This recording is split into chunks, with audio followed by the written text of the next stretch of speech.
Hello बच्चों, तो आज हम लोग को स्टार्ट करनी है एक नई एक्सरसाइज। इस एक्सरसाइज का नाम है एक्सरसाइज 3.6 सॉरी 3.5 एक्सरसाइज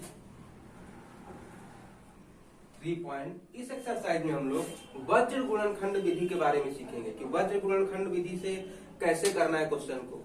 अभी तक हम लोग प्रतिस्थापन भी सीख चुके हैं, विलोपन भी सीख चुके हैं, अब बची है वज्र गुणनखंड विधि। तो वज्र गुणनखंड विधि से क्वेश्चन को कैसे करना है ये आज सीखने वाले हैं। तो एक्सरसाइज स्टार्ट करते हैं और एक्सरसाइज में ही एक क्वेश्चन लेकर के मेथड भी समझ लेंगे और उस क्वेश्चन को भी सॉल्व कर लिया जाएगा।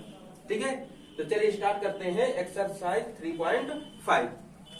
तो देखिए पहला नंबर है क्वेश्चन, एक्सरसाइज का जो पहला क्वेश्चन है इसमें बोला है कि निम्न रैखिक समीकरणों के युग्म में से जिसका एक अद्वितीय हल है, जिसका कोई हल नहीं है या जिसके अपरिमित रूप से अनेक हल है, अद्वितीय हल की स्थिति में वज्र गुणनखंड की विधि से हल करना है। देखिए दो हमको समीकरण दिए रहेंगे, उन समीकरणों को पहले हमको ये पता करना है कि किस प्रकार की रेखाओं के लिए है, समांतर है, प्रतिच्छेदी है कि संपाती है।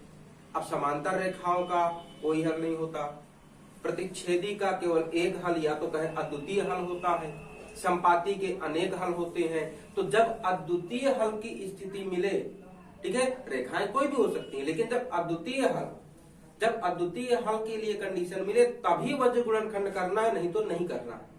चलिए क्वेश्चन में चलते हैं, क्वेश्चन से समझते हैं। जैसे पहला क्वेश्चन है, पहले का पहला नंबर x - 3y - 3 = 0 पहला समीकरण दिया है, और दूसरा है 3x - 9y - 2 = वज्र गुणनखंड करने से पहले हमको ये देख लेना है कि इनके हल कितने हैं। अगर अद्वितीय हल आए तभी उसको आगे करना है, नहीं तो नहीं करना है।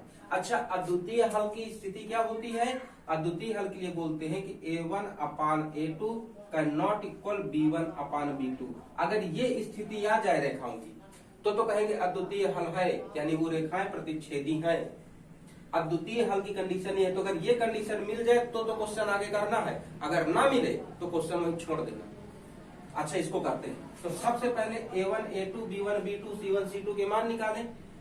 तो अच्छा, a1 का मान कितना होगा? समीकरण 1 से 1। ये क्वेश्चन कैसे करना है हम लोग को, मतलब रेखाओं को प्रतिच्छेदी है, संपाती है कि समांतर क्या है, ये रेखाएं निकालना लास्ट एक्सरसाइज में बता चुके हैं, एक्सरसाइज 3.2 में। तो अगर आप लोग को नहीं आ रहा है तो पुराना वीडियो जाकर के पहले देख लीजिए, एक्सरसाइज 3.2। तो रेखाएं निकालना आने लगेगा, कैसे हमको फाइंड करना है। चलिए, तो a1 क्या हो जाएगा? a1 हो जाएगा 1, b1 कितना हो जाएगा? b1 हो जाएगा -3, c1 क्या हो जाएगा? c1 भी -3 है। अच्छा, a2 क्या होगा? a2 देखो समीकरण 2 से 3 हो जाएगा, b2 क्या होगा? -9, और c2 क्या हो जाएगा? -2।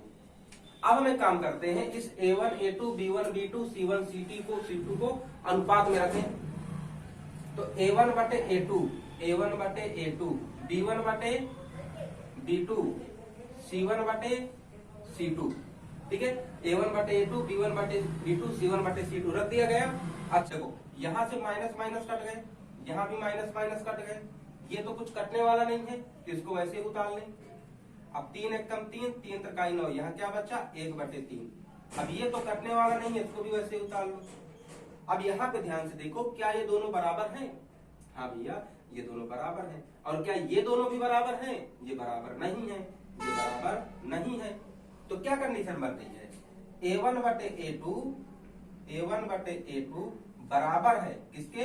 b1/b2 के, b1/b2 के। और पर c1/c2 बराबर नहीं है, c1/c2 बराबर नहीं है। ये कंडीशन बन गई। अच्छा, अब ये बताओ कि ये जो कंडीशन बनी है किस प्रकार की रेखाओं के लिए है? किस प्रकार की रेखाओं के लिए है? तो भैया हमको पता है कि ये समांतर के लिए है, ये समांतर रेखाओं के लिए है। और जो समांतर रेखाएं होती हैं उनके कितने हल होते हैं? समांतर रेखाएं एक दूसरे को कितनी बार काटती हैं? एक भी बार नहीं काटती। तो बोलेंगे इनका कोई हल नहीं है, इनका कोई हल नहीं है, इनका कोई हल नहीं है। तो अगर इनका हल नहीं है, कोई हल नहीं है, तो हमको सॉल्व किस कंडीशन में करना है? अगर इस कंडीशन के लिए भैया अपरिमित रूप से अनेक हल है, सॉरी अद्वितीय हल की स्थिति में हल करना था। अगर अद्वितीय हल आए तो ही हल करना है, लेकिन यहाँ क्या आया, कोई हल नहीं है। समांतर रेखाएं, समांतर रेखाओं का कोई हल नहीं होता, समांतर रेखाओं का कोई हल नहीं होता है। तो इसकी कंडीशन क्या है, कोई हल नहीं है। तो अगर कोई हल नहीं है, जो क्वेश्चन बोला है वो हल नहीं, वो कंडीशन नहीं आई, तो इसको आगे नहीं करना है। पहले तो हमको यही चेक करना है कि किस प्रकार की रेखाएं हैं। अगर यहाँ पर ये पता चला कि अपरिमित रूप से अनेक हल आया तो ही आगे करना, नहीं तो नहीं करना। तो यहाँ पर देखो अपरिमित रूप से अनेक हल नहीं है, तो इसलिए इसको आगे नहीं करेंगे, यहीं छोड़ देंगे। चलिए अगले क्वेश्चन में चलते हैं, उसको देखते हैं क्या उसका क्या रहा है। इसको मिटा देना। Question number second, question second क्या दिया गया भैया, 2x फर्स्ट का second, 2x plus y equal to 5 समीकरण पहला दिया है। इसके बाद दिया है 3x plus 2y, 3x plus 2y equal to 8, ये समीकरण दूसरा। अब इन दोनों समीकरण को पहले चेक करो उनके क्या हल आ रहे हैं। तो भैया एक चीज काम करना, पहले ये जो अचर पद है इसको पहले उधर ही बुला लेना, क्योंकि जब भी a1 a2 के मान निकालना पड़ता है इसको उधर ही बुला लो, नहीं तो फिर गलत हो जाता है।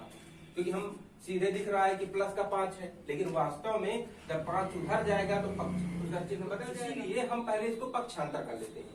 तो क्या बनेगा, 2x प्लस वाई, ये -5 इधर से इधर जाएगा, तो प्लस 5 इधर हो गया माइनस का बराबर 0, ये बन गया समीकरण। अच्छा इसको भी करो, ये हो जाएगा 3x प्लस 2y, ये 8 को इधर लेके जाओ तो -8 बराबर 0 आ गया इतना। अब फिर से a1 a2 के मान निकाले, तो a1 का मान हो गया 2, b1 का मान हो गया 1, c1 का मान हो गया -5। अच्छा a2 का मान क्या है, a2 का हो जाएगा 3, b2 का क्या है 2 है, और c2 का -8, इतना गया। अब अनुपात निकाले, तो a1 बटे a2, b1 बटे b2, c1 बटे c2, यहां पर रख दिया गया।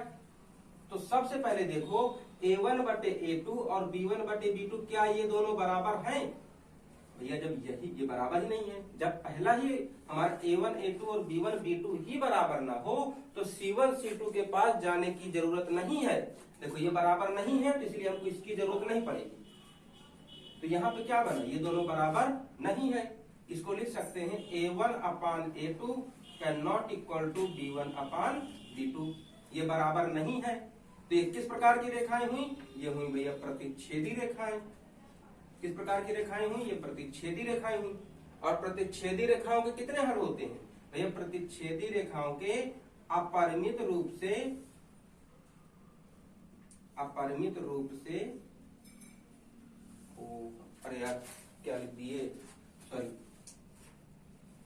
प्रतिच्छेदी रेखाओं का एक अद्वितीय हल होता है, अद्वितीय हल होता है, या इसी को हम बोलते हैं, अद्वितीय हल को ही हम बोलते हैं कि केवल एक हल। क्या बोलते हैं, अद्वितीय हल की स्थिति को हम केवल एक हल भी बोलते हैं, क्योंकि ये रेखाएं प्रतिच्छेदी हैं। प्रतिच्छेदी की कंडीशन में बताए थे कि ये दोनों रेखाएं कितनी बार एक दूसरे को काट रही हैं, एक बार। क्योंकि अगर इनको कितना भी आगे बढ़ाएं तो अब देखो कितना भी आगे बढ़ाएं तो एक दूसरे से दूर होती जाएंगी, कभी नहीं काटेंगी। और अगर पीछे की बात करें तो यहाँ भी देखो दूर होती जा रही हैं, कहीं नहीं काटेंगी। तो प्रतिच्छेदी रेखाएं एक दूसरे को कितनी बार काटती हैं, तो एक बार काटती हैं। कितनी बार, एक बार। तो इसीलिए हम बोलते हैं केवल एक हल, या इसी को अद्वितीय हल भी बोला जाता है। तो क्वेश्चन बोला है कि अगर अद्वितीय हल की कंडीशन मिले तो आगे इसको करना, नहीं तो नहीं करना। तो अद्वितीय हल की स्थिति मिल गई तो अब आगे करेंगे, लेकिन किस विधि से करेंगे, वज्र गुणनखंड विधि, यानी क्रॉस मल्टीप्लिकेशन मेथड से करेंगे, वज्र गुणनखंड विधि। अब ये इस एक्सरसाइज में नई मेथड है, इसमें एक छोटा सा फॉर्मूला लगेगा। फॉर्मूला बनाना बहुत आसान है। कैसे, हमको क्या करना है कि देखिए a1 b1 c1 या a2 b2 c2 इनसे मान रखना है ना, इनको रख लेते हैं a1 b1 c1, और इसके बाद एक बार फिर रख दो a1, इसके बाद a2 b2 c2 और a2। एक बार रखो फिर एक बार बस रिपीट कर देना। अब जैसे फॉर्मूला बनाना है तो हम फॉर्मूला के लिए क्या करते हैं, एक तो x का बनेगा, एक y का बनेगा, एक सम का बनेगा, इनमें बटे लगा लो। एक तो x का बनेगा, y का बनेगा, z का बनेगा। अब कहां से बनाना है, देखिए हमको a से नहीं शुरू करना, हमको b से शुरू करना। क्या शुरू करना है, b से। तो देखो b1 का c2 से गुणा करो, c2 से गुणा करोगे तो क्या बनेगा, b1 c2 बन गया। अब लगाओ माइनस, अब इन दोनों का गुणा कर दो, क्या बनेगा, b2 का c1 से गुणा करोगे तो बनेगा b2 c1। x के लिए बन गया बराबर y के लिए आगे बढ़ जाओ, c1 a2 ऐसे गुणा करते जाना दीक्षा। c1 a2 क्या बना, c1 a2 माइनस इनका गुणा करो, c2 a1 क्या बना, c2 a1 बन गया। अब एक के लिए बनाओ तो वापस फिर यहीं आ जाओ घूम के, यहां बना a1 b2, एक के लिए बना a1 b2 बराबर a2 का b1 से करो, a2 b1 क्या बना, माइनस है a2 b1 बन गया। ये फॉर्मूला लगने वाला है वज्र गुणनखंड विधि में। या तो चाहो ये फॉर्मूला याद कर लो, लेकिन हम तो बोलेंगे फॉर्मूला रटो मत, फॉर्मूला रटो मत, फॉर्मूला केवल इस मेथड से याद कर लो कि हमको ऐसे तिरछा गुणा करते जाओ और सबका सूत्र लिखते जाओ। पहले a1 b1 c1 रख लेना है और एक बार a1 को रिपीट कर लेना है, ऐसे ही a2 b2 c2 और a2 को रिपीट कर लेना है और फिर b1 से गुणा करना स्टार्ट करना है, a से नहीं b से, b1 c2 b2 c1 c1 a2 c2 e1 c2 a1, यहाँ देखो रखते जा रहे माइनस लगा लगा, है ना। अब क्या करना है इसके बाद, अब देखो जो हमने a1 a2 b1 b2 की वैल्यू निकाली है वो वैल्यू यहाँ पर रख दो। ये जो भी वैल्यू निकाली है इस वैल्यू को यहाँ रख दो। कैसे, पहले देखो x है तो x को रहने दो, b1 भैया कितना आया है, 1 आया है तो 1 गुणे c2 कितना आया है, c2 -8 है, c2 -8 है, माइनस b2 हमारा 2 है, c1 -5 है, c1 -5 हो गया। इसके बाद y को रखो, y में जो भी रखा गया फॉर्मूला इनकी वैल्यू रखो, c1 भैया -5 इंटू a2 कितना है, 3 है, माइनस c2 -8 है, -8 इंटू a1 कितना है, 2, y का मान भी रख दिया गया। अच्छा अब 1 के बटे क्या है उसको रखो, 1 बटे a1 है हमारा 2, b2 भी है 2, माइनस a2 है 3, b1 है 1, रखा गया वैल्यू। अब इनको हल कर देते हैं तो x बटे, देखो 1 का -8 से गुणा करोगे तो -8 आ गया। अब देखो ये माइनस क्या हो जाएगा, माइनस प्लस, 5 दूनी 10 आ गया। अब y की वैल्यू भी रखो, 5 त्याई 15 -15 आ गया। अब माइनस प्लस 8 दूनी 16 हो गया। अब 1 की वैल्यू भी रखते हैं तो 1 बटे 2 दूनी 4 माइनस 3 कम 3 आ गया। अब इसके बाद एक काम करते हैं, थोड़ा सा चलिए इधर कर लेते हैं, इधर करते हैं x बटे -8 प्लस 10, जिसको अगर हल करें तो -8 और 10 दोनों घट जाएंगे, घट के आ जाएगा x बटे, देखो 10 से अगर 8 घटाएंगे तो आ जाएगा 2 बराबर y बटे, y के नीचे कितना है -15 प्लस 16, ये दोनों भी घटेंगे तो भी घट के आ जाएगा 1 बराबर, उधर क्या है 1 बटे 4 से 3 घटेंगे तो आ जाएगा 1। यहां तक आ गया। अब यहां तक करने के बाद क्या करना है भैया, एक चीज ध्यान रखना, यहाँ पर इन 3 लाइनों में बहुत ध्यान से करना, क्योंकि जितनी गलतियां होती हैं इन्हीं 3 लाइन में होती हैं और बहुत ज्यादा गलतियां हो जाती हैं, ठीक है ना। तो अब हम एक काम करते हैं, एक बार x की तुलना भी इस वाले से कर लो, y की तुलना भी इस लास्ट वाले से कर लेना है। जैसे कि x/2 की तुलना भी इससे करना है, तो पहले अगर इसकी तुलना करें तो देखो हल करने के लिए 3 गुणा हो जाएगा, 1 का x से गुणा करेंगे तो x आ जाएगा, 2 का 1 से गुणा करेंगे तो 2, x का मान कितना आ गया 2 आ गया। अब y वाले की तुलना भी कर लें तो y बटे 1 बराबर 1 बटे 1, 3 गुणा करें तो 1 का y से करेंगे तो y, 1 का 1 से करेंगे तो 1, y का मान 1 आ गया, x का मान आ गया 2, y का मान 1 आ गया। आ गया आंसर। तो ये भैया जो मेथड हमने अभी बताया है ये है वज्र गुणनखंड विधि। यहाँ तक तो खाली हमने चेक किया है कि अपरिमित रूप से अनेक हल है कि नहीं है, सॉरी अद्वितीय हल है कि नहीं है, और यहाँ से जो स्टार्ट किए हैं ये है हमारी वज्र गुणनखंड विधि। तो हो सकता है बहुत लोग को विधि समझ में नहीं आई होगी, क्योंकि विधि क्या है ना, थोड़ा से फॉर्मूला खतरनाक पड़ जाता है ना। तो चलिए अगर समझ में नहीं आई है तो एक क्वेश्चन और लेते हैं और उसको भी हल करते हैं, उसमें समझेंगे कैसे करना है।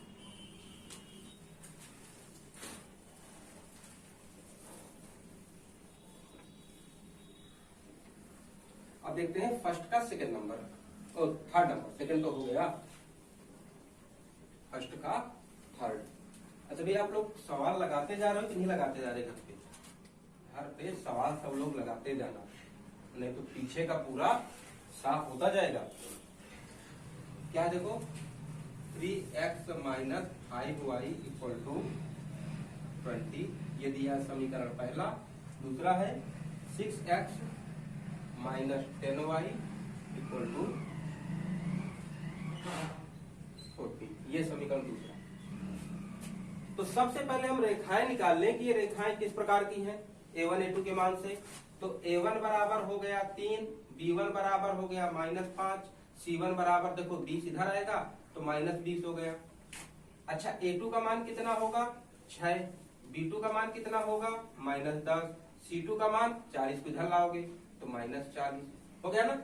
अब अनुपात निकाले a1 बटे a2 equal to, sorry direct रखो कि क्या लिखती है। a1 का मान कितना है 3, a2 का 6 और b1 का -5 बटे -10 और इसका -20 बटे -40, इतना गया। अब इनको काट के रखो, 3 एक कम 3, 3 दूनी 6, जितना कट सकता है काट देना, छोटे से छोटा अनुपात निकालना है। यहाँ माइनस माइनस कट गए, 5 एक कम 5, 5 दूनी 10, यहाँ भी 1/2 आया। ये माइनस माइनस कटे, 20 एक कम 20, 20 दूनी 40, यहाँ भी 1/2 आया। तो भैया देखो ये तीनों अनुपात बराबर मिले, तीनों अनुपात बराबर है ना। तो इसको हम क्या लिख सकते हैं a1 upon a2 equal to b1 upon b2 equal to c1 upon c2, तीनों बराबर है। अच्छा भैया जब तीनों अनुपात बराबर हो, जब तीनों अनुपात बराबर हो तो किस प्रकार की रेखाएं होती है? ये होती है समपाती। और समपाती रेखाओं के कितने हल होते हैं? समपाती रेखाओं के अनेक हल होते हैं। कितने हल? अनेक हल। इसके लिए क्या है, ये अनेक हल के लिए है, लेकिन हमको हल कब करना है, कब मतलब किस कंडीशन में वज्र गुणनखंड लगाना है? जब हमको अद्वितीय हल दिया हो। लेकिन यहाँ क्या मिला, इसके तो अनेक हल। तो अगर इसका अद्वितीय हल नहीं आया है, अनेक हल आया है, तो हल नहीं करेंगे आगे, यही छोड़ देंगे। अगर अद्वितीय हल आ रहा है तो करना, नहीं तो नहीं करना है ना। क्वेश्चन नहीं बोला है तो इसको आगे नहीं करना है, तो इसको यही छोड़ दो, अगले क्वेश्चन में बढ़ जाते हैं।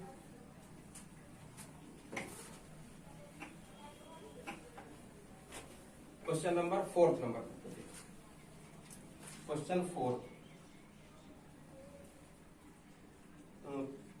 x minus 3y equal to x minus 3y minus 7 equal to 0, ये पहला समीकरण। और इसके बाद है 3x minus 3y equal to, अरे यहाँ भी -15 इक्वल टू 0, ये दिया है दूसरा समीकरण। अब इन दोनों समीकरणों को वज्र गुणनखंड से करना है, लेकिन पहले निकालना है अद्वितीय हल की स्थिति है कि नहीं है। पहले स्थिति ज्ञात करते हैं, तो वही निकालो। a1 का मान 1, b1 का मान -3, c1 का मान -5, a2 का मान 3, b2 का मान -3 और c2 का मान -5। आगे इतना। अब अनुपात निकाले a1 बटे a2, b1 बटे b2, b1 बटे b2, c1 बटे c2 रखा गया। ये माइनस माइनस कटा, 3 एक कम 3, 3 एक कम 3, यहाँ तो कुछ नहीं कट रहा है। ये आया 1/3, यहाँ से आया 1/1। तो अब इन्हीं को देख लो कि क्या ये दोनों बराबर हैं? भैया ये दोनों बराबर नहीं है। तो अगर ये दोनों बराबर नहीं है तो c1 के पास जाने की जरूरत ही नहीं है। हमको a1 और a2 से ही अनुपात मिल गया, a1 a2 b1 b2 से ही मिल गया। ये दोनों बराबर नहीं है, तो इसको लिख सकते हैं A1 upon A2 can not equal B1 upon B2। तो भैया ये किस प्रकार की रेखाएं हुई? ये किस प्रकार की रेखाएं? ये प्रतिच्छेदी रेखाएं हैं, ये प्रतिच्छेदी रेखाएं हैं। और अगर प्रतिच्छेदी रेखाएं हैं मतलब एक अद्वितीय हल है। अद्वितीय हल की स्थिति में इनको आगे हल करना है, अद्वितीय हल की स्थिति में इनको आगे हल करना है। तो अब वज्र गुणनखंड लगाते हैं क्योंकि इनकी कंडीशन आ रही है अद्वितीय हल की। तो फॉर्मूला क्या है? x के बटे y के बटे 1 के बटे, यहाँ भी बना लेते हैं A1 B1 C1 A1 A2 B2 C2 A2, यही बताए थे। B1 से स्टार्ट करना है, B1 C2 minus B2 C1 अब आगे जाओ C1 A2 minus C2 A1 A2 B1 फिर A1 B2 minus A2 B1 बन गया फॉर्मूला। अब इस पे वैल्यू रखें तो x बटे B1, देखो B1 का मान कितना है? -3 है। C2 का मान क्या है? -15 रख दें। माइनस B2 का मान क्या है? भैया B2 का -3 है तो -3। अब C1 का मान क्या है? -7 है तो -7 रख दें। इसके बाद y की वैल्यू रखो। y में क्या है? C1 A2, C1 क्या है? -7, A2 कितना है? 3 है, माइनस C2 है -15, C2 A1 है 1, y की वैल्यू भी रख दी गई। अब रखते हैं 1 की, तो 1 बटे A1 B2, A1 क्या है? 1 है, B2 क्या है? -3 है, माइनस A2 कितना है? 3 है, B1 कितना है? -3, रख दिया गया वैल्यू। अब इनको हल कर लेते हैं। तो देखो x बटे 15 × 45 माइनस प्लस। अब यहाँ पर 7 × 21 माइनस, देखो पहले इन दोनों का गुणा कर रहे हैं, माइनस ये प्लस हो गया। अब प्लस का माइनस से गुणा करोगे तो फिर माइनस आ गया। अब y वाले को हल करो, 7 × 21 माइनस प्लस का माइनस, यहां भी देखो 15 एकम 15 माइनस प्लस हो गए। अब हल करते हैं 1 को, यहां भी देखो 1 का 3 से गुणा करोगे तो 3 आएगा, माइनस तो प्लस माइनस का माइनस आ गया, यहां भी 3 × 9 आ गया, माइनस का प्लस हो गया, आ गया इतना। अब और हल कर लेते हैं। अच्छा भैया 45 से 21 घटाओ तो 5 से 1 गए 4, 4 से 2 गए 2, 24 आया। यहाँ पर y बटे 15 से अगर 21 से अगर 6 घटाओगे तो 21 से 15 घटाओगे तो -6 आ गया। 1 बटे अगर 9 से 3 घटाओगे तो भैया -6 आ गया, इतना आया। अब तुलना कर देते हैं, x की तुलना भी इससे, y की तुलना भी इससे। अब तुलना कर लेते हैं जल्दी से। तो x की तुलना करेंगे 24, x बटे 24 बराबर 1 बटे -6। तीन गुणा करो तो कितना हो जाएगा? 6 का x से करोगे तो -6x बराबर 24। अब 6 को उधर लेके जाओ तो x -x बराबर 24 बटे 6, 6 चौको 24, x बराबर माइनस उधर लेके चले जाओ तो x का मान आ गया 4, x का मान आ गया। अच्छा y का निकालना है तो y की तुलना कर ले, कितना दिया है? y बटे -6 बराबर 1 बटे -6। जब देखो भैया हर में समान संख्या हो तो सीधे काट दो, कुछ करने की जरूरत नहीं है, माइनस भी कट गए, बचा क्या? y बराबर 1, सीधे आंसर आ गया। अगर ना चाहो ना बन रहा वैसे तो सीधे गुणा कर सकते हो, नहीं तो सीधे याद कर लो। अगर हर में समान संख्याएं हैं, एक बराबर की इधर एक बराबर की उधर, तो दोनों को डायरेक्ट काट दो, क्यों झंझट पाल रहे हो? तो यहाँ काट के पूरा कितना बचा? y का मान 1 बचा। तो देखो इस समीकरण से x का मान आया -4, y का आया -1। ये भी वज्र गुणनखंड विधि से हो गई। अब आसान लगी कुछ? कभी भी कठिन है। अब तो आसान लग रहा होगा, समझ में आ गई होगी विधि। अगर अभी भी थोड़ा बहुत डाउट बचा हुआ है तो एक क्वेश्चन और कर लेते हैं इसी विधि से और फिर आगे चलेंगे। अच्छा, अब है क्वेश्चन नंबर 2। क्वेश्चन नंबर 2 क्या दिया गया है? a और b के किन मानों के लिए निम्न रैखिक समीकरणों के युग्म के अपरिमित रूप से अनेक हल होंगे? देखिए हमको दो समीकरण दिया गया है, उस समीकरण से ए और बी के मान निकालना है, लेकिन कंडीशन दिया है कि अपरिमित रूप से अनेक हल होना चाहिए, अपरिमित रूप से अनेक हल होना चाहिए। ये क्वेश्चन आपको बहुत मिलेंगे, अपरिमित रूप से अनेक हल हो, या भी 4 पार्ट में भी कुछ ये तो नहीं रहेंगे अनेक हल, या कुछ और भी आगे कंडीशन रहेंगी। एक चीज भैया दिमाग में बैठा लेना, किस कंडीशन के लिए सॉल्व करवा रहा है हमसे अपरिमित रूप से अनेक हल के लिए हल करवा रहा है, या तो फिर हमको केवल केवल एक हल के लिए हल करा रहा है, या तो क्या कंडीशन दिया। अगर कंडीशन को पकड़ लिए, कंडीशन क्या है, कंडीशन दिमाग में बैठा लिए तो क्वेश्चन कर लोगे। ध्यान क्या रखना है, जिस कंडीशन के लिए सॉल्व करा रहा है, जैसे यहाँ अपरिमित रूप से अनेक हल के लिए हल करा रहा है, ये कंडीशन दिया तो हम इसी कंडीशन का फॉर्मूला रखेंगे। अपरिमित रूप से अनेक हल के लिए क्या होता है, a1/a2 b1 b2 c1 c2 कुछ होता है ना ऐसे ही, तो हम वही कंडीशन वही फॉर्मूला रखेंगे। जैसे हमसे बोल दिया होता कि a1/a2 equal b1/b2 can not equal c1/c2, ये कोई हल नहीं, ये समांतर रेखाओं के लिए है जिसके कोई हल नहीं होते। अगर क्वेश्चन में बोल देता कि a1 a2 के मान ज्ञात करना है जिसके लिए कोई हल ना हो, अगर क्वेश्चन में ये बोला होता तो भैया कोई हल ना हो इसके लिए क्या कंडीशन होती, ये होता है, तो हम इसी में वैल्यू रखते और इसी से आंसर आता हमारा। जो कंडीशन दिया है उसी का फॉर्मूला लगाना है, क्वेश्चन बहुत आसानी से आएगा। अब देखते जाओ कैसे। जैसे हम पहला क्वेश्चन कर रहे हैं सेकंड का फर्स्ट नंबर, देखो क्या दिया है, 2x + 3y 2x + 3y = 7 पहला समीकरण दिया है। दूसरा क्या है, a - bx + a + by = 3a + b - 2 3a + b - 2 ये समीकरण 2 दिया है। हमको a और b के मान अपरिमित रूप से अनेक हल के लिए निकालना है। इसके लिए अपरिमित रूप से अनेक हल हो, इसके लिए ठीक है। चल अपरिमित रूप से अनेक हल होंगे, इसके लिए निकाल देंगे, मगर एक काम करना भैया, पहले हम यहाँ पे लिख लेते हैं अपरिमित रूप से अनेक हल की कंडीशन क्या है, क्या फॉर्मूला बनता है, तो बनता है a1/a2 = b1/b2 = c1/c2, यही बनता है।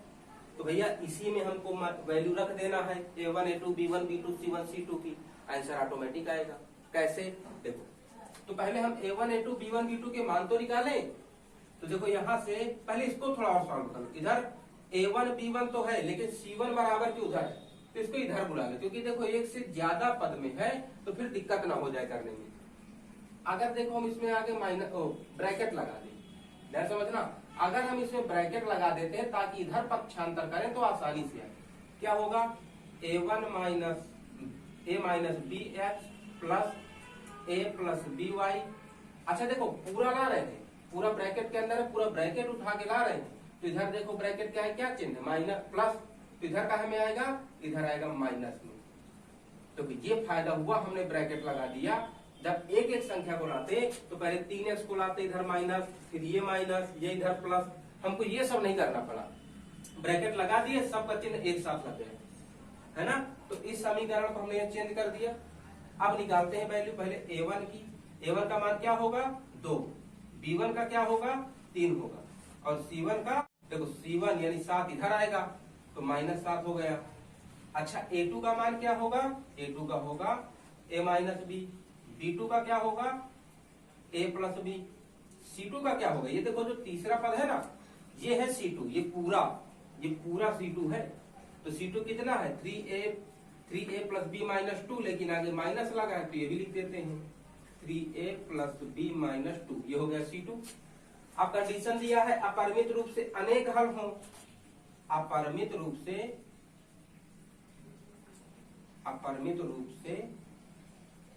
अनेक हल हो, अपरिमित रूप से अनेक हल हो, इस कंडीशन के लिए हमको सॉल्व करना है। तो अच्छा भैया अपरिमित रूप से अगर अनेक हल है तो इसके लिए कंडीशन क्या बनती है, बनती है a1/a2 = b1/b2 = c1/c2, यही कंडीशन है। अच्छा इस पे वैल्यू रख दो, a1 का मान कितना है 2 है, A2 का मान A माइनस बी है इक्वल B1 का मान कितना है 3 है, B2 का मान कितना है ये रहा भैया A प्लस बी है इक्वल C1 का मान कितना है C1 का माइनस 7 है, C2 का कितना है ये रहा minus 3A plus B minus 2 इतना रख दिए। अब यहां से हमको एक काम करना है, हम ये जो पहला पद इसकी तुलना भी इससे कर लें और इसकी तुलना भी इससे कर लें लास्ट वाले से, जैसे वज्र गुणनखंड में करते थे। या तो अगर इससे नहीं करना तो हम ये भी कर सकते हैं, इन दोनों की आपस में तुलना कर लो और इन दोनों की आपस में कर लो, ठीक है। लेकिन हम तरीका वही करने वाले हैं, आगे वाले की तुलना भी पीछे वाले से और इस वाले की तुलना भी इस वाले से, ये करने वाले हैं। तो हम 2 बटे A माइनस बी की तुलना माइनस 7 बटे, अच्छा इस माइनस का गुणा कर दें क्या, चलो माइनस का गुणा कर देते हैं अंदर, तो माइनस 3A माइनस प्लस का माइनस बी माइनस माइनस हो गया प्लस, गुणा कर दिए। अब तिर्यक गुणा कर लेते हैं, तो 2 का गुणा करोगे इनमें तो 2 का 3 से करोगे तो माइनस 6A, 2 का b से करोगे तो माइनस 2b प्लस 2 दूनी 4। अब 7 का इधर गुणा करो तो माइनस 7A, 7 का b में करोगे तो माइनस माइनस प्लस 7b, इतना आया। अब a और b को a b के पास बुला लेते हैं, पक्षांतर करा लेते हैं, तो माइनस 6A, देखो 7A को इधर ले आओ तो माइनस से प्लस में आ गया। अब क्या है माइनस 2b, इस b के पास b वाले को ले आओ तो देखो प्लस से इधर आ गया माइनस में, बचा क्या प्लस 4, उधर क्या है 0, इतना आया। देखो माइनस 6A और प्लस 7A ये घट जाएंगे, घट के आ जाएगा A 2b और माइनस 7b, यानी कि 2b और 7b, ये देखो दोनों माइनस के हैं तो इसलिए जुड़ जाएंगे, तो माइनस का 9b प्लस 4 बराबर 0। देखो हमको एक समीकरण मिल गया, तो हम इसको अभी बना के थोड़ी देर रोक लेते हैं। ये हमको समीकरण मिला, इसको रोक लो, चलो इतने में रखा रहने दो। अब दूसरे साइड इन दोनों की भी तुलना कर लेते हैं, देखते हैं इधर से क्या मिलने वाला है, कुछ अच्छा शायद मिल जाए। क्या है 3 बटे A धन B बराबर माइनस 7 बटे, यहाँ भी देखो इस माइनस का गुणा कर देते हैं अंदर, क्योंकि आगे हमको सॉल्व करना है। तो 3 काम करोगे तो माइनस 3A, B में करो तो माइनस B प्लस 2। अब तिर्यक गुणा कर दो, 3 का करोगे 3 तकाई 9A माइनस 3B, ये कितना हो जाएगा प्लस 6। 7 का गुणा करोगे इनमें तो 7 का A से करो तो माइनस 7A, 7 का B से करोगे तो माइनस 7B, इतना गया। अब इसके बाद A को A के पास, B को B के पास पक्षांतर कर लेते, एक समीकरण है भी बना रहे। तो देखो माइनस 9A, 7A को इधर लाओ तो प्लस में आ गया। अब क्या है 3B, 7B को भी इधर ले आओ तो माइनस से प्लस में आ गया, बचा 6 बराबर 0। अब हल कर लें तो 9A और 7A ये देखो घटेंगे तो घट के आ जाएगा 2A, 3B और प्लस का 7B, एक प्लस माइनस फिर घटा तो घट के आ गया 4B। देखो हमेशा बड़ी संख्या का चिन्ह आता है, जिन भी संख्याओं को जोड़ घटा रहे हो तो उनमें जो बड़ी संख्या है उसी का चिन्ह जाता है आगे। अब प्लस 6 बराबर 0, ये बना दूसरा समीकरण। देखो तो चौथा नंबर हमने देखो 2 समीकरण बना लिया, अभी तक 2 समीकरण बना लिया, एक समीकरण यहाँ है, एक समीकरण यहाँ। अब क्या करते हैं, अब इस समीकरण 3 और 4 इन दोनों को हल करके A और B के मान निकाल लेना है। थोड़े क्वेश्चन लंबा हो गया, क्या करना है समीकरण 3 और समीकरण को 4 करो, चाहे अब देखो अब चाहे विलोपन लगाओ, चाहे प्रतिस्थापन, चाहे वज्र गुणन, ठीक है। अब यहाँ पर कंपलसरी नहीं है, लेकिन एक काम करते हैं, हम अभी वज्र गुणनखंड की प्रैक्टिस कर रहे हैं तो वज्र गुणनखंड लगा लें, लेकिन लंबा हो जाएगा क्वेश्चन, टाइम लग जाएगा, तो हम थोड़ा टाइम बचाने के लिए हम यहाँ पर प्रतिस्थापन किए दे रहे हैं।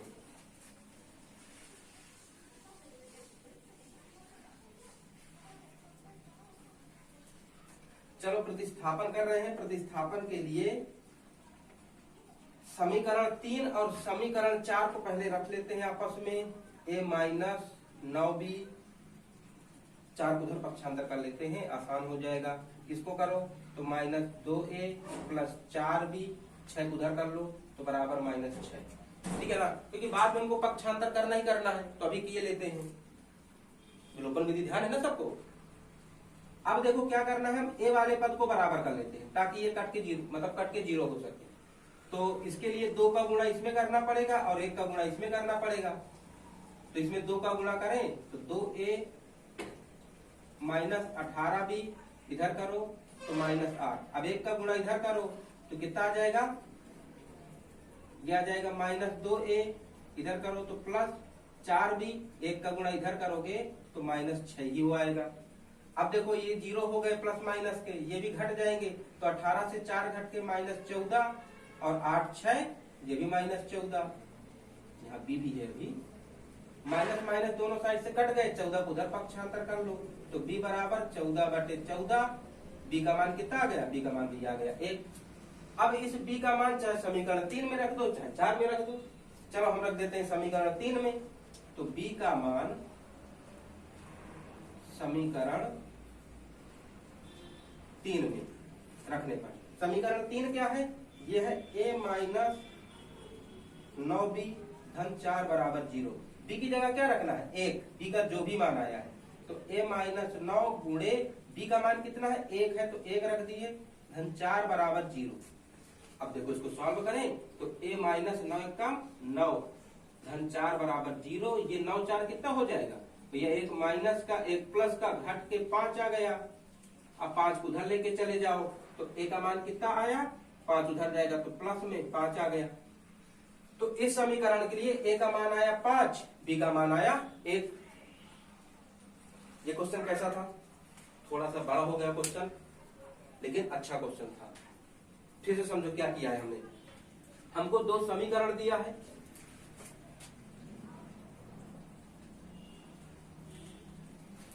हमको 2 समीकरण दिया है। इन दोनों समीकरण से को बोला है कि अपरिमित रूप से अनेक हल के लिए हल करना है। तो पहले बताया ना कि जो कंडीशन दिया हो उसी कंडीशन के लिए हल करना है, वही कंडीशन लगा देना है। तो अपरिमित रूप से अनेक हल बोला है तो अपरिमित रूप से अनेक हल के लिए ये कंडीशन होती है। तो अब इसमें हमने इन दोनों समीकरण से a1 b1 c1 a2 b2 c2 का मान निकाला और इसमें रख दिया।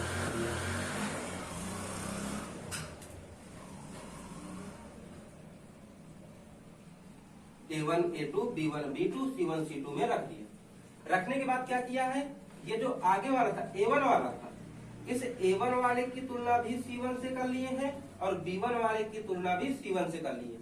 जैसे वज्र गुणनखंड में करते थे, x वाले की तुलना भी c वाले से करते थे, यानी a वाले की तुलना भी c से और b वाले की भी ये करते थे ना। तो यही काम हम किए हैं, आगे वाले की तुलना भी इससे 7 वाले से और इसकी तुलना भी इससे। यहाँ पे देखो पहले जब आगे वाले की तुलना की है दोनों में 2/a माइनस b की तुलना इससे की है, ये देखो, और तिर्यक गुणा कर दिए हैं तो एक समीकरण बन गया है। इसी तरह इसकी तुलना भी इससे किए हैं तो यहाँ भी देखो हल करने पर एक समीकरण मिल गया है। अब इन दोनों समीकरण को हमने विलोपन विधि लगा करके हल कर दिया है। कौन सी विधि, विलोपन विधि लगा दिया है तो हमको a और b के मान आ गए। अब आए समझ में सबके, चलिए अगर समझ में आ गया है तो अब आगे बढ़ते हैं अगले क्वेश्चन की तरफ। इनको नोट कर लिया करो भैया सब लोग, अगर जिसके नोट्स बने कोई बात नहीं, लेकिन प्रैक्टिस करो, प्रैक्टिस जरूर करते रहो, क्योंकि बिना प्रैक्टिस के सब खत्म हो जाएगा, कुछ नहीं बचेगा दिमाग में, 1% भी नहीं याद बचेगा कि हम क्या पढ़े हैं। चलो अब आगे चले। और कई लोग भैया केवल वीडियो ओपन करते हैं, अटेंडेंस लगा के चले जाते हैं कि हमने देख लिया, लेकिन भैया देखो ये हम अपने फायदे के लिए नहीं बता रहे हैं, ये हमारे इससे फायदा नहीं हो रहा कि हमारी मैथ मजबूत हो रही है, हमें तुम लोग का फायदा हो सके, कुछ घर में रह करके कुछ पढ़ सको, इस वजह से हम बता रहे हैं ताकि घर में रह के भी कुछ पढ़ाई हो सके, है ना। लेकिन ऐसा मत किया करो, कम से कम यार पर डे दिन भर में 1 घंटे पढ़ने का टाइम है, 1 घंटे का टाइम मांग रहे हैं कि यार उस टाइम पे कम से कम अटेंड रहो, पढ़ो, तब तो यार कुछ फायदा निकले, नहीं तो ऐसे क्या होगा। चलिए तो चले अगले क्वेश्चन में, क्वेश्चन नंबर 2 का सेकंड। इसमें क्या दिया है, के किस मान के लिए युग्म का कोई हल नहीं है। इस बार देखो क्या कंडीशन दिया, कोई हल नहीं है, कोई हल नहीं है, कोई हल नहीं है। अच्छा कोई हल नहीं है, क्या कंडीशन बनता है जब कोई हल ना हो तो A1/A2 equal B1/B2 can not equal C1/C2, यही होती है। देखिए यार इसमें एक समस्या है। क्या समस्या है? A1 A2 B1 B2 तो बराबर है, लेकिन C1 C2 बराबर नहीं है। तो ये देखो वहां पर क्या था, तीनों बराबर थे, इसीलिए हमने तीनों की तुलना किया। यहाँ पर केवल यही दोनों बस बराबर है, तो इसीलिए केवल इन्हीं दोनों की तुलना करेंगे, इसके पास नहीं जाएंगे। केवल इन्हीं दोनों की तुलना करेंगे, इसके पास नहीं जाना पड़ेगा। जो बराबर नहीं है उसको जाने दो, उसको भगाओ के जाओ, भाग जाने दो। तो इसीलिए हम इसको नहीं रखेंगे, हम केवल इन दोनों में तुलना करेंगे, है ना। चलिए क्वेश्चन में चले, क्योंकि थ्योरी से तो बोर हो जाते हो, क्वेश्चन ही कुछ समझ लेते हो, है ना। चलो देखो सेकेंड क्वेश्चन है 3x plus Y equal to 1 पहला समीकरण है, और दूसरा है 2k माइनस 1, इसके बाद a plus sorry k minus 1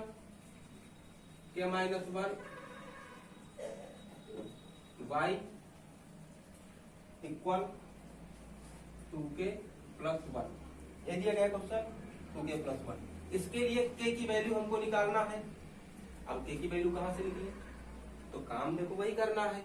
condition क्या दिया है, कंडीशन क्या है, कंडीशन तो पढ़ ले। कोई हल नहीं है, कोई हल नहीं हो इस स्थिति के लिए लगाना है। तो कोई हल ना हो इसके लिए जो कंडीशन बनती है उसी में वैल्यू रख देना है।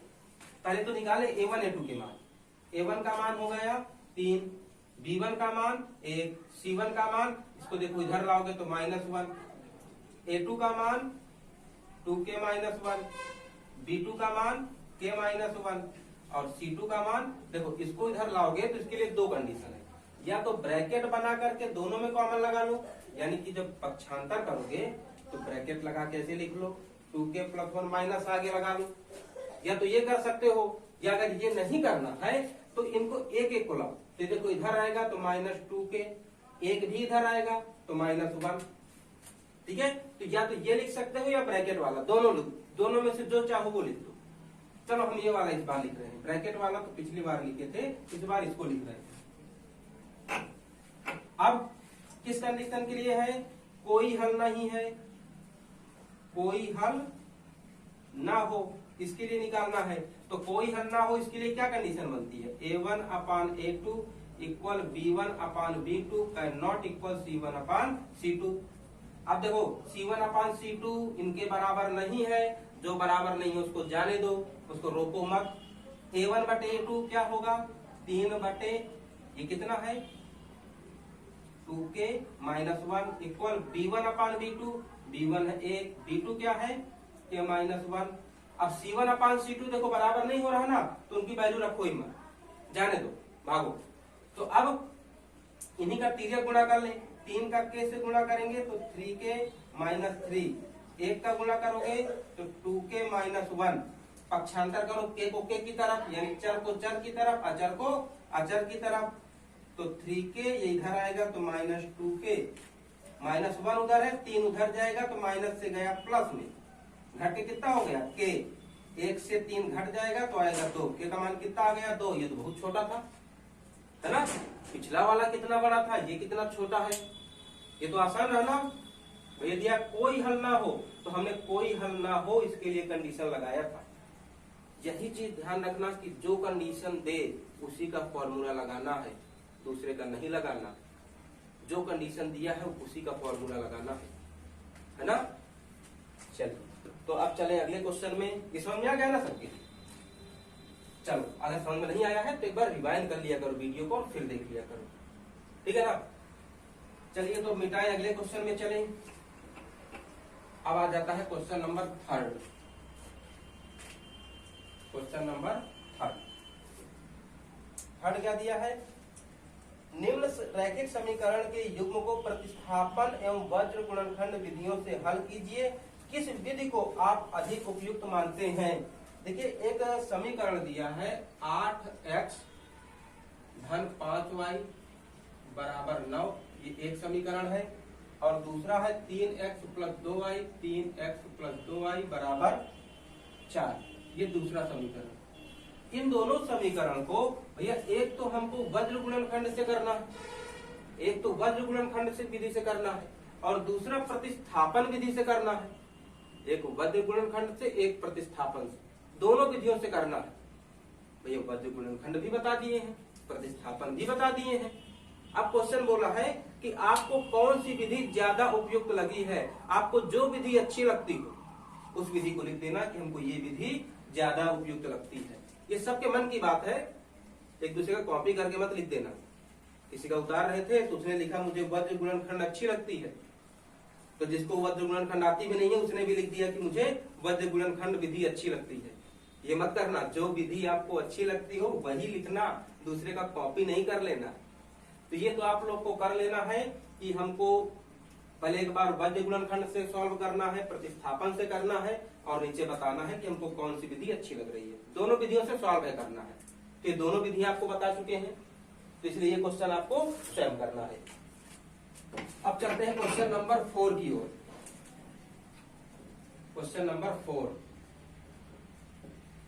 चौथे का पहला नंबर देखते हैं क्या है। फर्स्ट दिया है, अब देखो यहाँ पे दिया रैखिक समीकरण की युग्म बनाइए और बीजगणितीय विधि से हल करना है। हमको पहले तो रैखिक समीकरण बनाना है।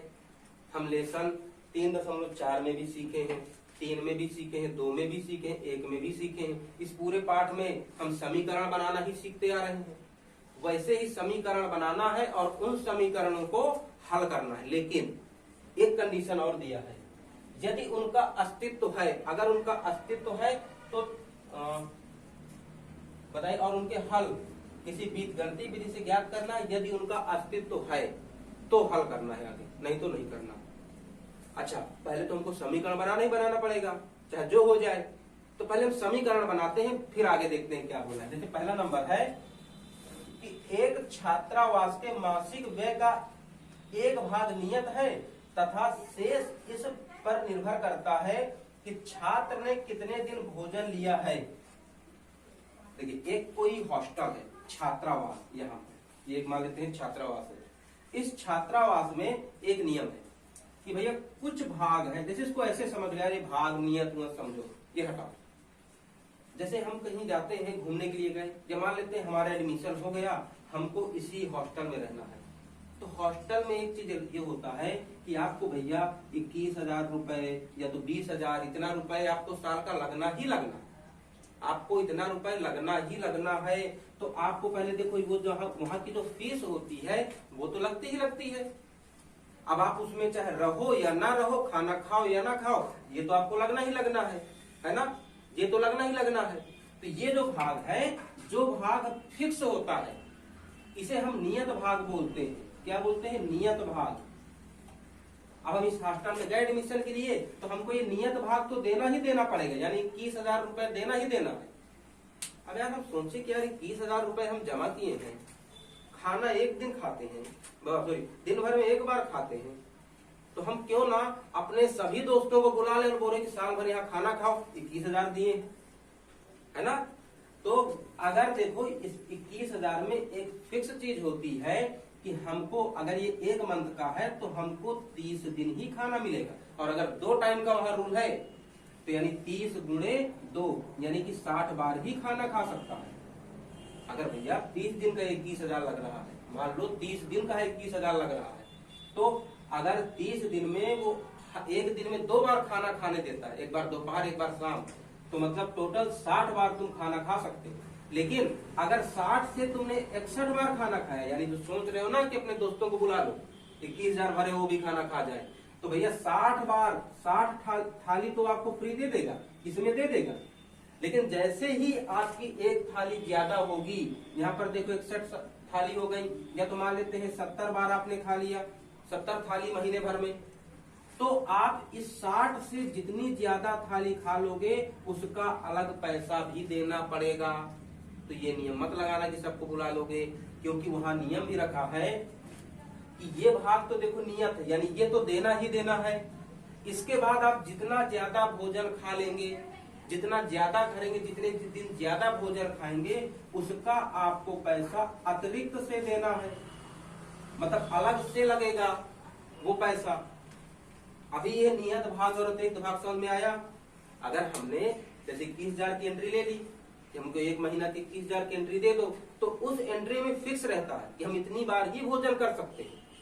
हमने को 30 दिन में 60 थाली खा सकते हैं, तो हमको 60 थाली ही फिक्स है। अब इसके बाद अगर हम ज्यादा खाना खा लिए हैं, वहां से ज्यादा खा गए, तो फिर हमको अलग से पैसा वहां देना पड़ेगा। तो जो अलग से दिया जाता है वो अतिरिक्त भाग हो गया, है ना। तो इस क्वेश्चन में हमको नियत भाग और प्रतिदिन का जो नियत व्यय है और प्रतिदिन के भोजन का मूल्य, ये दो चीज निकालना है। प्रतिदिन का मतलब है अतिरिक्त वाला। तो जो निकालना है वही मान लेते हैं, क्योंकि बिना उसके माने तो आने वाला नहीं है, हमको मानना ही पड़ेगा। तो मान लेते हैं कि माना छात्रावास का जो नियत व्यय है, मतलब जो फिक्स पार्ट बताया ना कितने की एंट्री लगनी है, तो जो नियत व्यय है वो मान लेते हैं x रुपए है। कितना रुपए है? x रुपए है।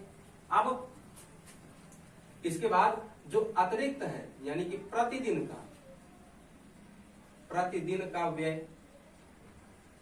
का मान लेते हैं y रुपए। कितना रुपए है? y रुपए है। अब देखते हैं एक लड़का कितने दिन खा के आया है, कितने लोग खाए हैं। जब एक विद्यार्थी ए जो 20 दिन भोजन करता है और 1000 छात्रावास के व्यय के लिए अदा करने पड़ते हैं। अब देखो ए नाम का कोई लड़का है, ए ने 20 दिन भोजन किया, 20 दिन भोजन किया और कितने रुपए दिया? 1000 रुपए व्यय किया, 1000 रुपए दिया, 1000 रुपए दिए। अब इसके लिए समीकरण बनाओ। क्या बताए थे कि अगर छात्रावास में जा रहे हो तो जो नियत भाग है वो तो लगना ही लगना है, यानी जो एंट्री फीस है वो तो तुमको लगनी ही लगनी है। तो पहले देखो नियत भाग तो हमको देना ही देना है, तो इसलिए x। फिर कितने दिन भोजन किया? 20 दिन। एक दिन का व्यय कितना है? y रुपए। तो 20 दिन का कितना होगा? 20y हो गया। अब जब देखो भैया x और y इन दोनों को मिला देते हैं, इन दोनों को जोड़ देते हैं, तो ए नाम के विद्यार्थी से बोला गया आपके 1000 हो गए, यानी ये टोटल कितना हो जाता है? 1000 बना पहला समीकरण। समझ में आया? कम आया? अच्छा चलो दूसरा ही बनाते हैं। दूसरा बोला है कि बी जो 26 दिन भोजन करता है, एक विद्यार्थी बी है, बी ने 26 दिन तक भोजन किया, 26 दिन भोजन किया और कितने रुपए दिया? 1180 रुपए दिए, 1180 रुपए दिए। इसके लिए देखो कोई भी हॉस्टल में जाए एंट्री चार्ज यानी नियत व्यय तो देना ही देना है, ये तो हमको देना ही देना है x रुपए। इसके बाद एक दिन के भोजन का व्यय कितना आता है भैया? 26 रुपए आता है। तो 26 दिन का कितना आ जाएगा? 26y रुपए। अब भैया जो दोनों मूल्य हैं इनको जोड़ देते हैं तो कितना बन जाता है? 1180 रुपए बन जाता है। ये बना दूसरा समीकरण। बन गया कि नहीं बना? अब इन दोनों समीकरण को लेना है और इन दोनों समीकरण को हमको वज्र गुणनखंड विधि से हल करना है। किस विधि से? वज्र गुणनखंड से। तो चलिए अब क्वेश्चन नंबर 4 का सेकंड। एक भिन्न 1/3 हो जाती है जब उसके अंश में 1 घटाया जाता है और वह 1/4 हो जाती है जब हर में 8 जोड़ दिया जाता है, तो वह भिन्न ज्ञात करो। अच्छा भिन्न ज्ञात करने के लिए क्या होता है? भिन्न में होते क्या क्या है? अंश और हर होता है। तो हम मान क्या लें? जो होता है वही मान लें। कि माना अंश, उस भिन्न का अंश मान लेते हैं x और हर कितना हो जाएगा? हर मान लिए y। जो होता है वही मान लिए। अच्छा जब अंश हर मिल गए हैं तो हम भिन्न तो बना सकते हैं कि हमारी भिन्न क्या है? भिन्न है x/y, है ना। भिन्न बना लिए x/y है। अब क्या बोला है? एक भिन्न 1/3 हो जाती है जब अंश में 1 घटाया जाता है। देखो ये जो हमारी भिन्न है, जो भिन्न बनाया है, इसी भिन्न की है बात कर रहा है कि भिन्न 1/3 हो जाती है। भिन्न 1/3 हो जाती है कब? जब इसमें घटा रहा है, जब अंश में 1 घटाया जाता है। कब 1/3 हो जाएगी? जब अंश में 1 घटाया जाता है। अंश में 1 घटाया जाता है। बोल रहा है कि ये जो भिन्न दिया है ना x/y, अगर हम इस भिन्न के अंश में 1 घटा दे, अंश में 1 घटा दे, तो भिन्न कितनी हो जाती है 1/3 बराबर 1/3 लिख देते हैं। अब तिर्यक गुणा कर दें तो 3 का x से करोगे 3x माइनस 3, y का इधर करोगे तो बराबर y। अब y को इधर पक्षांतर कर लो तो 3x माइनस y बराबर, ये उधर गया तो हो गया प्लस में 3, ये हो गया समीकरण नंबर 1। ये भिन्न वाले तो यार हर एक्सरसाइज में क्वेश्चन मिल रहा है, और अब तो यार बन जाएगा, सबसे बन जाना चाहिए भिन्न वाले जहां भी क्वेश्चन आए। ध्यान रखो कि भिन्न अंश और हर से मिलके बनती है, तो हमको अंश हर ही मानना है, और जितना जोड़ने घटाने की बात कर रहा है उतना जोड़ते घटाते जाओ। चलिए दूसरी कंडीशन में क्या दिया है, भिन्न 1/4 हो जाती है तब जब हर में 8 जोड़ दिया जाता है। देखो अभी 1/3 हो रही थी ना जब 1 घटाते, अब बोला है कि भिन्न 1/4 हो जाती है, भिन्न 1/4 हो जाती है जब हर में क्या करते हैं 8 जोड़ दिया जाता है। जब हर में 8 जोड़ दिया जाता है, हर में 8 जोड़ दिया जाता है, तो देखो भिन्न क्या है हमारी, जो हमने माना है x/y है। कितना जोड़ दिया जाए, अगर हर में 8 जोड़ दिया जाए, हर में 8 जोड़ दिया जाए तो भिन्न कितनी हो जाती है 1/4, यानी कि बराबर 1/4। फिर तिर्यक गुणा कर लो तो 4 का x से करोगे तो 4x बराबर 1 का करो तो y प्लस 8, अब 4 को इधर y को इधर पक्षांतर कर लो तो 4x माइनस y बराबर 8, ये बन गया समीकरण 2। अब इन दोनों समीकरण को हल करके आपको x और y का मान निकालना है। जो भी x y का मान निकले यहाँ पे रख देना, आंसर मिल जाएगा। ठीक है, तो इसके आगे आप लोग को खुद करना है। हमने सभी क्वेश्चन को सॉल्व कराया है, हम सिर्फ अब इसके आगे जो भी क्वेश्चन है उनके समीकरण बनवा देंगे। समीकरण बनवाने के बाद आप लोग को फिर करना है अपने से, और इसके बाद भी अगर ना बने आप लोग करें और ना बने तो फिर आप लोग को बताना है, हम फिर क्वेश्चन आप लोग को दोबारा सॉल्व कराएंगे। ठीक है, चलो तो अगले क्वेश्चन में चलें और उसका भी बनाए समीकरण।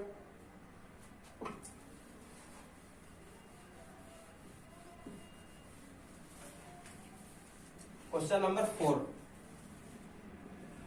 क्या दिया है, एक राजमार्ग पर दो स्थान A और B 100 किलोमीटर की दूरी पर हैं। देखो एक राजमार्ग, राजमार्ग मतलब हाईवे, नेशनल हाईवे। ठीक है, सुनो ना, हाईवे है ये, हाईवे 26 है, ऐसे नाम दिए रहते हैं। तो ऐसे कोई हाईवे है, इस पर एक है A और दूसरा स्थान का नाम दिया है B। इन दोनों के बीच की जो दूरी है वो दूरी दिया गया है 100 किलोमीटर। कितना दिया गया है 100 किलोमीटर, तो ये दूरी है। अब क्या बोला है, एक कार A से तथा दूसरी कार B से एक ही समय चलना प्रारंभ करती है। अब देखो एक कार यहाँ A से इधर की ओर जाएगी और एक कार इधर से B से A की ओर आएगी। एक देखो कार A से B की ओर जाएगी और दूसरी B से A की ओर आएगी। अब क्वेश्चन आगे पढ़ेंगे, लेकिन यहाँ पर एक चीज समझो, जब दोनों कारें, अच्छा पहले ये बताओ हमको यहाँ पे निकालना क्या होगा, पहले थोड़ा स्टार्ट तो करें। दोनों कारों की चाल ज्ञात करो, तो पहले हम मान लेते हैं फिर समझते हैं। माना पहली कार की चाल, पहली कार की चाल x किलोमीटर प्रति घंटा मान लें, और दूसरी कार की क्या मान लें, दूसरी कार की चाल y किलोमीटर प्रति घंटा मान लेते हैं। यहां पे एक चीज समझो, एक मान लेते हैं कोई गाड़ी इधर से आ रही है, दूसरी गाड़ी इधर से आ रही है। ठीक है, एक गाड़ी इधर से आ रही है, एक गाड़ी इधर से आ रही है। अब ये बताओ जब दोनों गाड़ी एक दूसरे की तरफ आ रही हैं, तो इस कंडीशन में दोनों गाड़ियां जल्दी मिलेंगी कि जब एक गाड़ी आगे को जा रही है उसके पीछे दूसरी गाड़ी भी जा रही है। तो भैया हो सकता है एक गाड़ी आगे वाली ज्यादा तेज जा रही हो, पीछे वाली स्लो हो, तो इस कंडीशन में तो लेट मिलेंगी। और जब एक दूसरे की तरफ दोनों गाड़ियां आती हैं तो उस समय जल्दी मिल जाती हैं। उस समय क्योंकि कुछ दूर ये इतना ये गाड़ी आ गई और कुछ दूर ये गाड़ी आ गई। जब दोनों गाड़ियां साथ में एक ही काम कर रही हैं, तो जब भैया दोनों गाड़ियां एक दूसरे के विपरीत दिशा में चले, विपरीत मतलब देखो एक इधर को जा रही है, एक इधर को जा रही है। जब दोनों गाड़ियां एक दूसरे के विपरीत जाती हैं तो दोनों की चालें हमेशा जुड़ती हैं। क्या होती है, दोनों की चालें जुड़ जाती हैं। देखो ना जल्दी मिल गई दोनों। और अगर एक दूसरे की एक ही दिशा में दोनों जाए, अगर दोनों कारें एक ही दिशा में जाए, दोनों कारें या तो इधर ही को जाए या तो दोनों कारें इधर ही को जाए, जब दोनों कार एक ही दिशा में जाए तो दोनों की चालें घट जाती हैं। क्या होती है? घट जाती हैं। तो हम निकालें, जब दोनों कार एक ही दिशा में हो, एक ही दिशा में जाएं, तो उनकी चाल क्या होगी? जब भैया एक ही दिशा में जाती हैं तो दोनों की चाल घट जाती है, x माइनस वाई किलोमीटर प्रति घंटा। अच्छा, जब दोनों चालें विपरीत, जब दोनों कारें विपरीत में जाएं, जब विपरीत में जाएं, तो जब विपरीत में जाना हो तो दोनों की चाल जुड़ जाती है। ये बात ध्यान रखिएगा, बहुत ही इंपॉर्टेंट बातें हैं ये दोनों बहुत इंपॉर्टेंट है। जब एक ही दिशा में जाए दोनों की चाल घट जाएगी, जब विपरीत दिशा में जाए तो दोनों की चाल जुड़ जाएगी। अच्छा, अब आगे कंडीशन में चलो, क्या दिया है? जब ये कारें भिन्न भिन्न चालों से एक ही दिशा में चलती हैं तो 5 घंटे बाद मिलती हैं। देखो, जब एक ही दिशा में चले, जब एक ही दिशा में चले, एक ही दिशा में चले तो 5 घंटे लगते हैं मिलने को, 5 घंटे में मिल पाते हैं। अच्छा, 5 घंटे में मिल पाते हैं, इसका मतलब क्या? एक ही मतलब दोनों कारें इधर ही को जा रही है, ए से बी की ओर जा रही है। ये गाड़ी देखो, मान लेते हैं आगे आगे जा रही है, इसके पीछे एक गाड़ी और है, इसको पकड़ने के लिए जा रही है। अब देखो, दोनों गाड़ियां मान लेते हैं समान चाल से चल रही हैं, तो अब देखो दोनों चलती जा रही हैं, चलती जा रही हैं, चलती जा रही हैं। जब भैया दोनों बी पर मिल जाएंगी, जब दोनों बी पर मिल जाएंगी, जब दोनों बी पर पहुंच जाएंगी तब न मिलेंगी। जब आगे वाली गाड़ी भी बी पर पहुंच गई, पीछे वाली भी बी पर पहुंच गई, तब न मिलेंगी। तो यही बात है कि जब एक ही दिशा में चले तो 5 घंटे लगते हैं मिलने को। कितने टाइम लगता है? 5 घंटे में। अब मिलने का मतलब है कि यहाँ पर पहुंच गए, और यहाँ पहुंचने का मतलब है उन्होंने 100 किलोमीटर की दूरी तय कर लिया। क्या कर लिया? 100 किलोमीटर की दूरी तय कर लिया। बात को समझो, ये गाड़ी यहाँ से पहुंच गई बी पर और पीछे वाली भी बी पर पहुंच गई, तभी दोनों मिल पाएंगी, क्योंकि बीच में रुकना नहीं है। जब दोनों गाड़ी बी पर पहुंचेंगी तब मिलेंगी। और पहुंचने का मतलब है कि उन्होंने 100 किलोमीटर की दूरी तय कर लिया। यानी दूरी कितनी तय कर लिया? दूरी उन्होंने तय कर लिया 100 किलोमीटर। और समय कितना लगा तय करने में? समय लगा भैया उनको 5 घंटे का। 5 घंटे का। अच्छा, एक ही दिशा में दोनों चल रही थी, दोनों का अलग अलग नहीं निकालना, एक साथ निकालना है। तो जब दोनों एक ही दिशा में चल रही थी तो उनकी चाल क्या होती है? एक ही दिशा में जब चले तो भैया चाल रहती है, क्या रहती है? x माइनस वाई किलोमीटर प्रति घंटा, यही चाल रहती है। अच्छा, हमको दूरी भी पता है, समय भी पता है, चाल भी पता है। समीकरण कैसे बनाएं? जब दूरी, चाल, समय तीनों चीज रहे तो इनमें से चाहे जिसका फॉर्मूला लगा देना, समीकरण बन के रेडी है। पका पकाया रखा है, केवल निकालना है। कैसे निकालना है? चाहे दूरी का फॉर्मूला लगा दो, चाहे समय का लगा दो, चाहे चाल का लगा दो। दूरी का लगा देते हैं, दूरी का आसान है। तो दूरी बराबर क्या होता है? चाल गुणे समय। तो दूरी कितनी है? दूरी है 100 किलोमीटर। चाल क्या है? चाल थी x माइनस वाई। और समय कितना लगा है? समय लगा है 5 घंटे का। 5 को इधर पक्षांतर कर लो तो 100 इधर भाग में आ जाएगा, तो बचा x माइनस वाई। 5 से काटो तो 5 दूनी 10, यानी x माइनस वाई बराबर कितना बचा? 20। बन गया पहला समीकरण।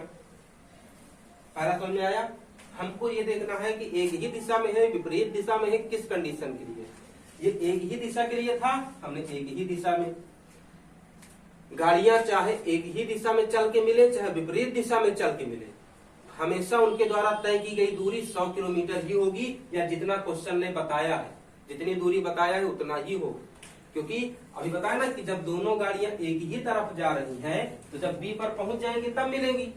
या तो अगर विपरीत, एक इधर से आ रही है, एक इधर से आ रही है, तो देखो यहां पर मिली, लेकिन कुछ दूरी इसने तय कर लिया, कुछ दूरी इसने तय कर लिया, तो आधी आधी दूरी तय कर लिए ना। तो जब भैया आधी दूरी इसने तय किया, आधी दूरी इसने तय किया, दोनों की दूरी जोड़ दो तब भी 100 किलोमीटर ही होगा। जब भैया दोनों के द्वारा तय की गई दूरी 100 किलोमीटर हो जाएगी तब ही मिलेंगे। अगर 1 मीटर की भी दूरी कवर करना बाकी है ना तो नहीं मिल पाएंगे, दूर दूर खड़े रहेंगे। अच्छा, अब आगे देखते हैं कंडीशन क्या दिया है। दिया है कि अगर विपरीत दिशा में चले, अगर विपरीत दिशा में चले, विपरीत दिशा में ये कार्य चले तो समय कितना लगता है। विपरीत दिशा में चले तो समय 1 घंटा लगता है मिलने में।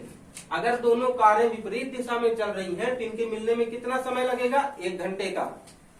तो इस बार देखो दूरी, समय कितना है, समय भैया है 1 घंटा। दूरी क्या है, दूरी बताए ना, चाहे विपरीत चले चाहे एक ही दिशा में चले, दूरी वही रहेगी जो क्वेश्चन ने पहले बोल दिया है। अच्छा, चाल क्या है, देखो अगर विपरीत दिशा में चले तो चाल क्या रहती है, x + y किलोमीटर प्रति घंटा रहती है। अब दूरी पता, समय पता, चाल पता, लगा देते हैं कि चाहे किसका भी फॉर्मूला लगा दो क्योंकि समीकरण तो बना रखा है। दूरी का फिर से लगाते हैं तो दूरी बराबर होता है चाल गुणे समय। तो दूरी है 100 किलोमीटर, चाल है x + y, समय है 1 का गुणा करोगे तो x + y बराबर 100। हम समीकरण को आगे पीछे कर दिए हैं। ये बन गया दूसरा समीकरण। ये रहा पहला समीकरण नंबर 1, ये रहा समीकरण नंबर 2। अब इन दोनों समीकरण को हल करके x और y का मान निकालना है। मान तो आप लोग निकाल सकते हो क्योंकि मेथड तो तीनों पता हो गई, विलोपन, प्रतिस्थापन, वज्र, गुणनखंड तीनों पता हो गई, है ना। तो चले अब अगले क्वेश्चन में। मजा आया, क्वेश्चन अच्छा था ना। अच्छा, इसी तरह का अगला क्वेश्चन भी है, उसको भी देखिए, उसमें भी मजा आएगा बढ़िया। चले क्वेश्चन नंबर 2।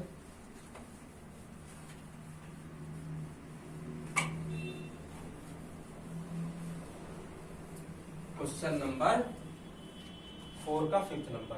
क्वेश्चन नंबर 4 का 5th नंबर क्या दिया है, एक आयत का क्षेत्रफल 9 वर्ग इकाई कम हो जाता है। कोई आयत है, उसका क्षेत्रफल 9 वर्ग इकाई कम होता है। कब कम होता है, यदि उसकी लंबाई 5 कम कर दी जाए तथा चौड़ाई 3 बढ़ा दी जाए। कोई आकृति है, जैसे हमने ये एक आयत लिया, ये एक आयत है, इसकी लंबाई मान लेते हैं x है, चौड़ाई y है, तो भैया इसका कुछ क्षेत्रफल होगा ना, हाँ xy होगा। निकाल लिया, लंबाई गुणे चौड़ाई xy होगा। तो बोल रहा है इसका जो क्षेत्रफल है यानी कि जो xy है ये 9 वर्ग इकाई बढ़ जाता है। क्यों बढ़ता है, जब हम लंबाई को कुछ कम कर देते हैं। कितना कम कर देते हैं, लंबाई को देखो बोल रहा है हम 5 वर्ग इकाई अगर कम कर दें और चौड़ाई को 3 वर्ग इकाई बढ़ा दें और फिर इनका क्षेत्रफल निकालें तो ये पहले वाले से 9 वर्ग इकाई बढ़ा हुआ मिलेगा। पहले वाले से 9 वर्ग इकाई बढ़ा हुआ मिलेगा। तो भैया अब लंबाई चौड़ाई हम बदलेंगे तो क्षेत्रफल तो बदलेगा ही बदलेगा। वो बढ़ भी सकता है, घट भी सकता है, वो तो सॉल्व करने पे पता चलेगा। तो अब देखो इसमें क्या निकालना है, इसमें विमाएं, विमाएं मतलब भुजाएं, आयत में लंबाई चौड़ाई होता है तो जो निकालना है वही मान लेते हैं। माना आयत की लंबाई कितना है, मान लेते हैं कि क्या मान ले, x में कितना मान ले, x। अच्छा, तो चौड़ाई क्या होगी, x इकाई, सॉरी मात्रक भी लगाना जरूरी है। तो चौड़ाई क्या होगी, चौड़ाई मान लेते हैं y इकाई। भाई मात्रक कुछ नहीं है, मीटर सेंटीमीटर, तो इसलिए हमने इकाई रख दिया, कोई मात्रक नहीं पता है। लंबाई मान लिया x, चौड़ाई मान लिया y। अच्छा, यहाँ क्वेश्चन में बार बार बोल रहा है कि हम घटा दें बढ़ा दें, उसको लंबाई चौड़ाई घटा दें बढ़ा दें और क्षेत्रफल भी घटे बढ़ेगा। तो भैया हम जो लंबाई घटाएंगे बढ़ाएंगे वो इनसे तो घटा बढ़ा लेंगे, यानी इन्हीं को है घटाना बढ़ाना है। लेकिन एक चीज और बोल रहा है कि क्षेत्रफल भी घट बढ़ रहा है।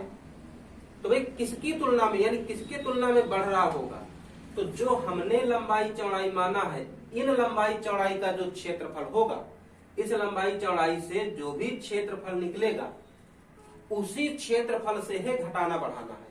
तो अच्छा, अभी बताओ कि अभी इनका क्षेत्रफल कितना हो जाएगा। तो इस जो हमने लंबाई x और चौड़ाई y माना है, तो इसका क्षेत्रफल कितना होगा, तो इसका क्षेत्रफल होगा लंबाई गुणे चौड़ाई, लंबाई x और y, यानी क्षेत्रफल हो जाएगा xy वर्ग इकाई।